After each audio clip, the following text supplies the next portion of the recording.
A few weeks ago I posted a video outlining a Prince John discard control deck with Emerald Steel before all of the cards in Rise of the Floodborn was released. Some of you have made comments asking for that deck list, and well, that's what this video is going to address. We're going to take a look at the deck now that the full set is released, as well as a couple of matches showing you how this deck kind of works. But let's go ahead and break down the deck list first. So to start off, the heart and soul of the deck definitely revolves around Prince John. This card has Ward. It is a 3-drop uninkable that is a 1/2 but quest for 2 as well. However, whenever you play this card, you're not really doing anything with it. You're just letting it sit on the field so it can generate you advantage. It's essentially an item, but it is a very good item-esque character, because anytime your opponent discards, you are going to be drawing a card, and it also has Ward, making it very hard to remove. It does still lose to something like a Grab Your Swords or a Be Prepared. However, those are a few turns away usually by the time you get this out and start generating enough advantage with it so that it has a big impact on the game. How you use this card is basically you want to have discarding cards for your opponent. Things like the Flynn Rider, the Hypnotize, the Sudden Chill are all very useful, as well as on turn 4 if you can get out a Daisy Duck and start questing with it, and turn 5 mop up whatever the opponent has left in their hand with something like a Lucifer. I've come to really like Lucifer Cunning Cat. I think it is a really good 5-drop addition for this deck. I was not sold on it at the beginning, but in further testing I found that this card is actually really good. One of the other combinations that this deck uses is Amber Emerald for the You Have Forgotten Me package with Prince John, and Lucifer can also fulfill that role to a certain extent, because it usually will make your opponent discard 2. If they end up discarding 1 action in its place, it's totally fine too. It's a really good value card. Not only that, all of these Emerald cards are big questers. If you look at the deck list in full, your Enchantress, your Flynn Rider, your Cheshire Cat, 3-drop, your Prince John, your Daisy Duck, and your Lucifer all quest for 2. On the higher end of the curve, and we'll get to this in just a second, you have Beast, Tragic Hero, Genie for more board control to bounce back cards and then force them to discard, Tinkerbell for damage, and the Cheshire Cat from the Shadows, all of which again quest for 2. So discarding isn't your only outlet of putting pressure on your opponent. You also will be questing for a lot with this deck as well, which makes it so devastating. When your opponent has no resources left to deal with what you have on board, you basically win the game. However, if your opponent does somehow establish a big board or a lot of ink and then drops a huge threat, you might be wondering, well, I can't really quest, they're just going to obliterate my board, or I can't deal with their high questers, what am I going to do? Well, that's why you have things like Tinkerbell and Cheshire Cat and Genie, because essentially these cards will help you manipulate the board enough that you can continue to dictate the pace of the match. And what do I mean by that? Well, if they have a big threat on board, if you smash it, even if it's something like a Cinderella, the new one with resist +2, smash still gets through 1 point of damage, then you just have to exert your Cheshire Cat and banish the Cinderella. That's a huge threat gone off the board. Tinkerbell, any other threat that doesn't have resist, pings for 1 damage, Cheshire Cat can exert and banish that threat. And of course you play Grab Your Swords as your sweeper. Really good against Amber Steel, which is still a very popular deck if you've watched my previous video. So you can see that the deck is still fairly resilient, and you will likely dictate the pace of the match regardless if you go first or second. Going first with this deck is busted, by the way, but going second, as long as you can kind of claw back some advantage with the Prince John, so you're drawing cards as you're forcing your opponent to discard, you will eventually start controlling the match with tempo. And if your opponent does end up whole new worlding, if they end up discarding some of their own cards, you'll draw extra off Prince John too, which is kind of busted, but it's usually not going to be enough, because by the time they whole new world, like on turn 5 or something, you've generated enough advantage on board that it's not going to make a difference. At least that's what I found. But we're about 4 minutes into this video. Let's go ahead and take a look at some matches and see how the deck plays in action. Alright, before we get into the actual matches that utilize that deck list, I just want to show you a quick 3-minute match here that outlines how the deck was played prior to the full release of Rise of the Floodborn, and you can already see that there are some cards in our hand that we don't play anymore.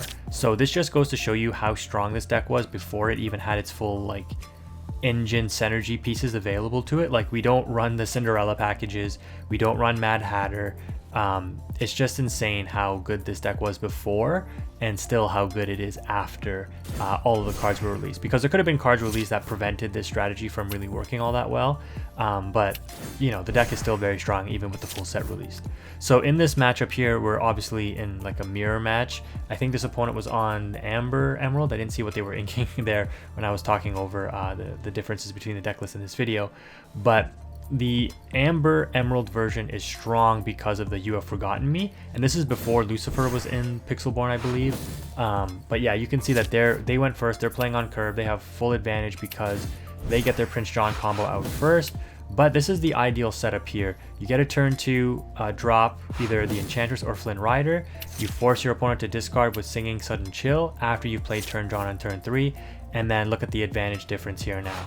However, the opponent unfortunately has the You Have Forgotten Me, and this card gives them +2 off of Prince John. So this combination is also very good, this color combination.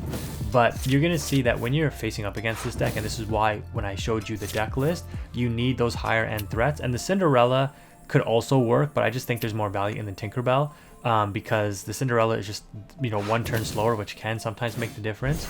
But you can see here that I'm kind of setting up for a whole new world play, but it doesn't mean anything if the opponent has a second You Have Forgotten Me. I only have 2 cards left in my hand. So did I play into it? Yes, I did. And you might think, well, Quantum, you just lost this game. Your Prince John is on the board with nothing, and your opponent has 5 cards in hand.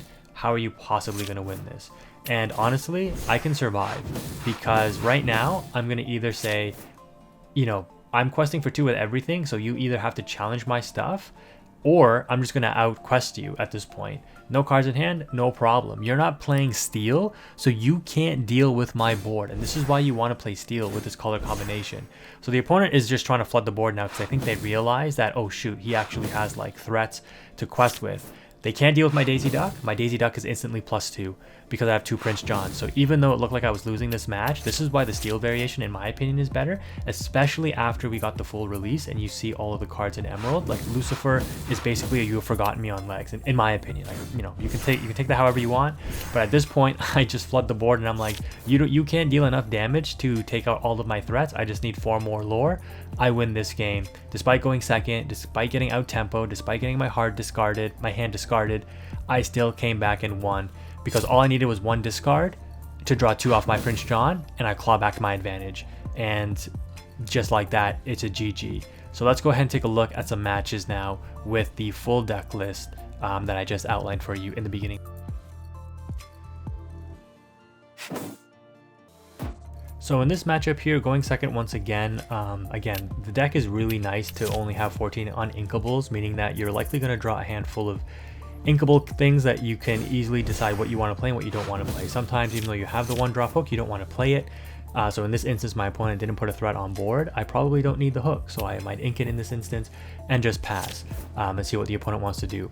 They're on a very interesting build here. These Popsicles are actually pretty top tier in my opinion, because you can utilize them with a lot of different strategies, like the Red Scar, obviously the Nick Wild recycling, Tamatoa for just a bunch of lore.